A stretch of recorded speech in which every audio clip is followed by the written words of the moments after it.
Have you ever dropped good money on a bottle that looked premium but tasted like a chemistry experiment? You're not alone.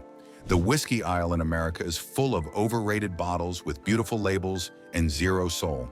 So before you waste another Friday night pour, here are 5 whiskeys you'll want to leave right there on the shelf.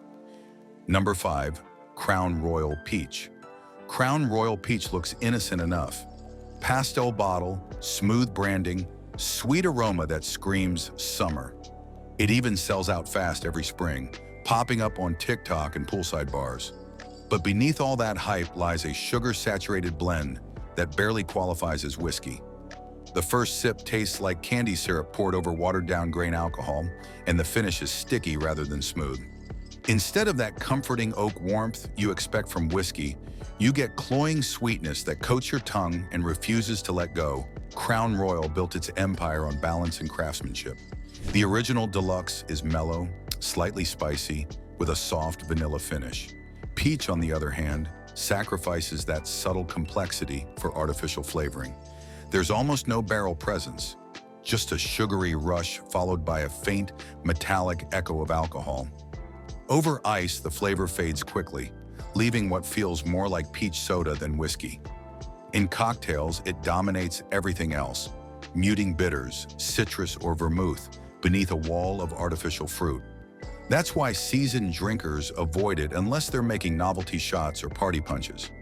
It's fun in a frat bar way, sure, but whiskey fans looking for depth or warmth will find nothing here but sticky regret. If you're drawn to that fruit-forward sweetness, try Crown Royal Black or Canadian Club 100% Rye instead. Both offer richness and spice without turning your glass into a candy jar. Crown Royal Peach isn't offensive, it's just empty. And in a world full of real whiskey, that's worse than bad. It's forgettable. Number 4, Screwball Peanut Butter. Whiskey. Screwball is what happens when marketing outpaces craftsmanship. Launched from a small California bar, it exploded on Instagram with the promise of peanut butter in a bottle. And to be fair, it delivers exactly that. A dessert shot liqueur masquerading as whiskey. The nose hits you with roasted nuts and caramel, but one sip confirms it's more candy than spirit. The viscosity is thick, syrupy, and the peanut note tastes more artificial than natural, like melted candy bar filling. The whiskey base, if you can call it that, barely shows up beneath all the sugar and extract. At first, Screwball's charm is novelty. It's a fun bottle to pull out at parties, something that makes people laugh and say, "This can't actually taste like peanut butter." But halfway through a glass, the joke wears off. The sweetness overwhelms the palate, leaving a lingering aftertaste that feels closer to flavored vodka than any real whiskey. It doesn't hold up in cocktails either. Old fashions turn into nutty syrup bombs, and whiskey sours taste like liquid Reese's cups. In fairness, Screwball's success says more about modern drinking culture than about whiskey itself. It thrives because it's approachable, low burn, and unapologetically gimmicky. Perfect for the TikTok generation discovering shots with flavor. But if you're looking for whiskey with real nutty warmth, skip the Screwball and reach for Old Forester 100 or Wild Turkey 101. Those bourbons naturally carry roasted peanut and caramel tones born from oak, not chemicals. Screwball isn't the devil's drink. It's dessert in disguise. Enjoy it as a novelty if you must, but don't confuse it with whiskey worth sipping. It's the kind of bottle that impresses first-time drinkers and embarrasses anyone who knows what a good bourbon should taste like. Number 3, Proper No. 12. There's a moment when you crack open a bottle of Proper No. 12, expecting that smooth Irish charm, creamy vanilla, a hint of honey, that rounded warmth you get from a good dram of Jameson or Bushmills. Instead, you get something that feels like a celebrity perfume in whiskey form. Nice bottle, strong branding, and almost no substance once you get past the label. Conor McGregor's name alone made this whiskey a sensation. The launch was wild. Flooded shelves, roaring fans, and countless social media videos pouring it over ice like liquid fame. But once the hype faded, so did the flavor. Proper No. 12 opens with a sweet cereal note, flashes of green apple and grain alcohol, then vanishes into thin air before your second sip. The finish is short and sharp, leaving behind a vague warmth without character. It's not unpleasant, just unremarkable. The kind of whiskey that does nothing wrong, but nothing right either. To be fair, it's not meant for connoisseurs. Proper number 12 is built for volume, not depth. A whiskey for parties, not quiet contemplation. It goes down easy because it's designed to offend no one. But that's exactly the problem. Irish whiskey earned its global reputation for smooth balance, and personality brands like Redbreast and Jameson Black Barrel carry texture, spice, and story. Proper number 12 skips that entire legacy in favor of mass appeal. Drinkers who stay loyal often admit the attraction is McGregor's swagger more than the whiskey itself. It's the bottle you buy to post, not to pour twice if you want real Irish quality at a similar price.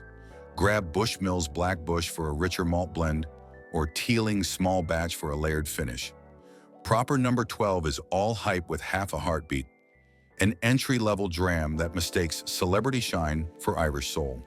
If you're nodding along or disagreeing already, hit that like and subscribe button. It helps more drinkers find honest reviews that save them from bad pours. Number 2, Fireball Cinnamon Whiskey. Fireball doesn't even pretend to be whiskey in the traditional sense. It's cinnamon candy in liquid form, bottled chaos for college nights and dive bar dares. Its bright red label promises spice, but what you get is liquid sugar with a burn that's more chemical than barrel-born. Yet somehow it remains one of the best-selling flavored spirits in America. The first sip is pure nostalgia for anyone who ever ate a pack of Red Hots as a kid. Sweet, fiery, and instantly cloying, Fireball's flavor completely smothers the underlying whiskey base, which is mostly grain-neutral spirit blended for smoothness.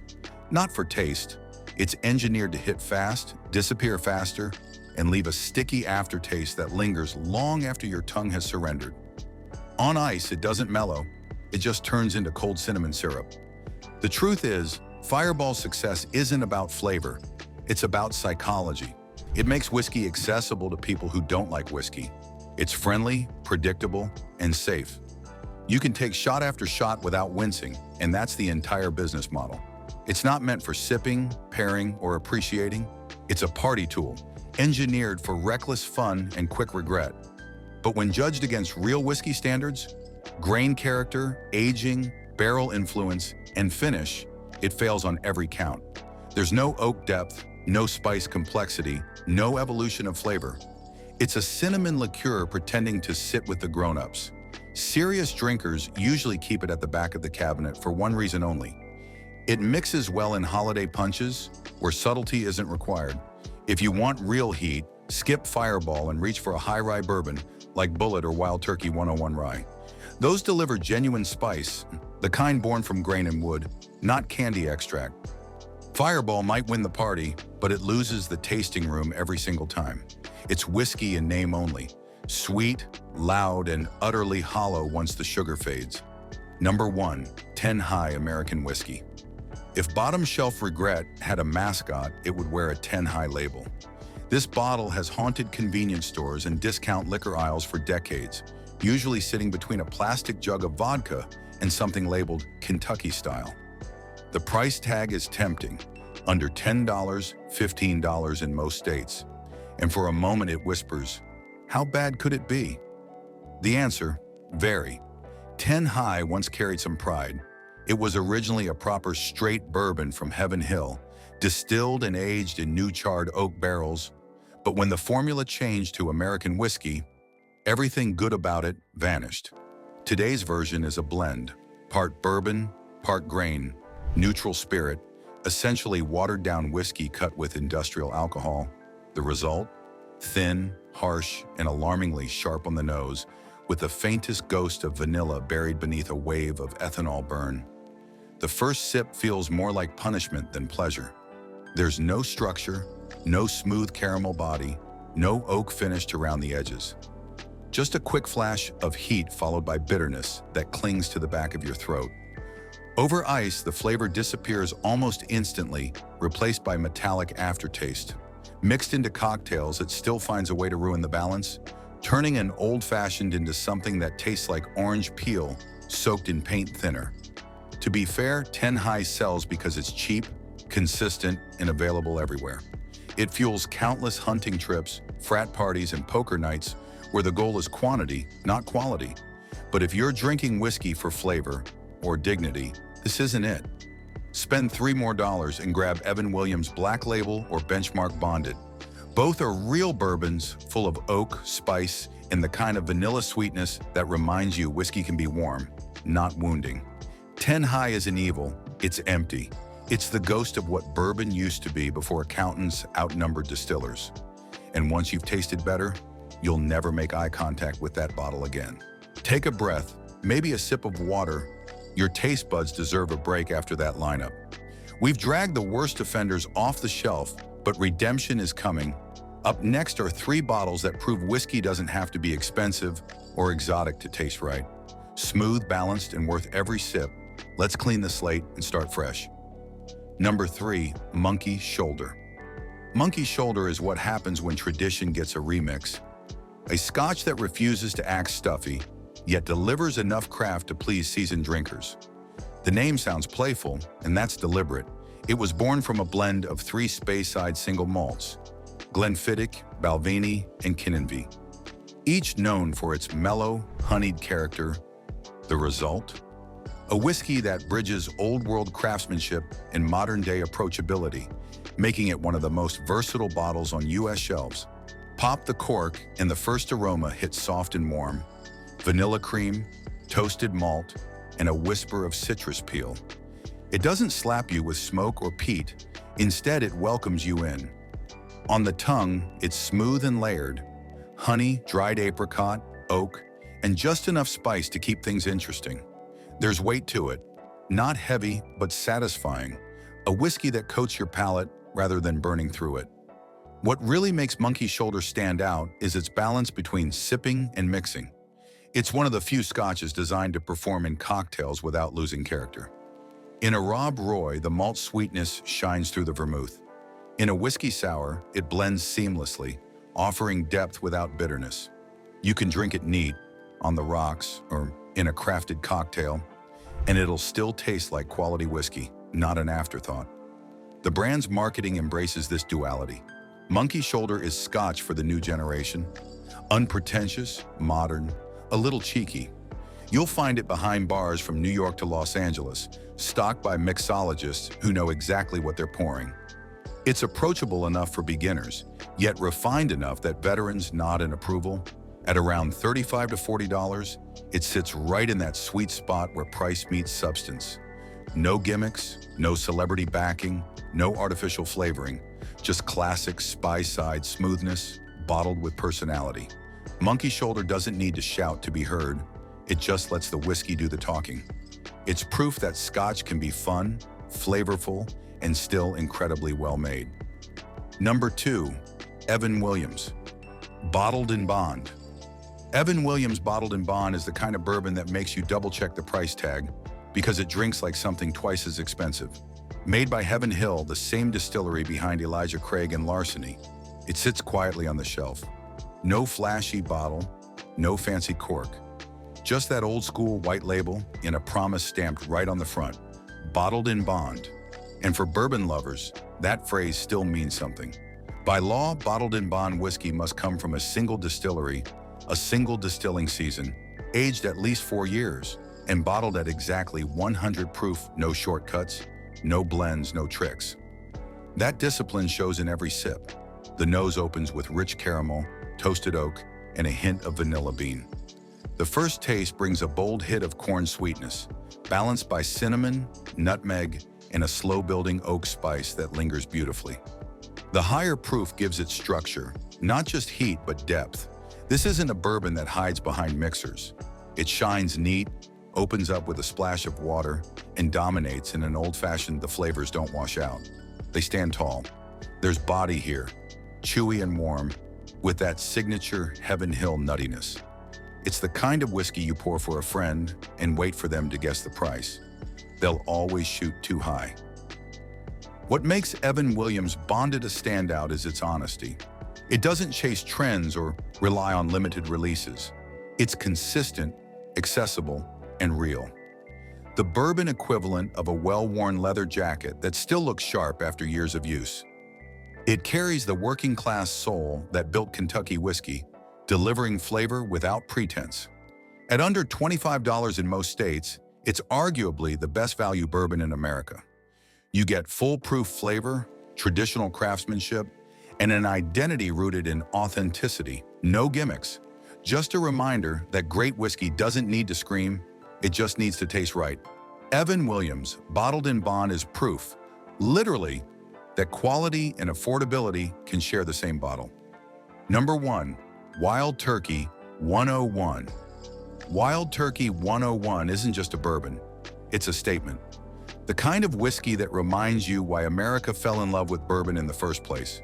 Distilled under the watchful eyes of master distiller Jimmy Russell and his son Eddie, this bottle carries a legacy that stretches back decades. The name alone sounds rugged, almost rebellious, and the whiskey inside absolutely lives up to it. At 101 proof, Wild Turkey walks a razor-thin line between bold and balanced.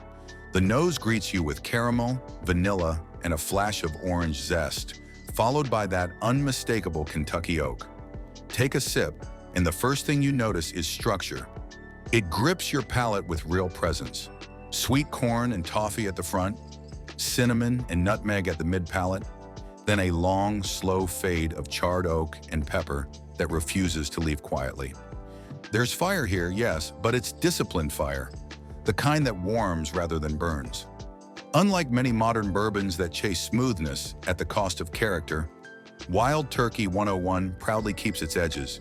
You can sip it neat and feel its weight, pour it over a big cube and watch the sweetness bloom, or drop it into a cocktail and instantly elevate it. In an old-fashioned, it holds its backbone. In a Manhattan, it plays beautifully with vermouth. There's no wrong way to drink it because it has enough soul to adapt without disappearing. The secret lies in the aging, a mix of 6 to 8 year barrels, charred deeply, the famous number 4, alligator char, to extract maximum caramel and spice. That's where the warmth and honeyed oak come from.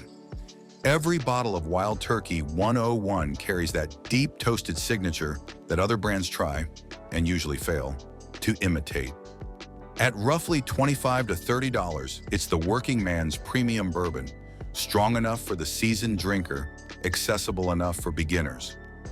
Wild Turkey 101 doesn't pretend to be fancy, but it delivers everything bourbon should: power, flavor, tradition, and pride. It's proof that greatness doesn't have to hide behind a limited edition label. Sometimes it just sits right there on the shelf, daring you to pour another glass. So there you have it, the 5 bottles to avoid and the 3 worth every drop. The difference? Substance over showmanship. In a market full of flavored gimmicks and celebrity brands, real whiskey still speaks for itself. If you've got your own favorites, or a bottle that burns you, drop it in the comments. And remember, the next great pour might be one shelf higher.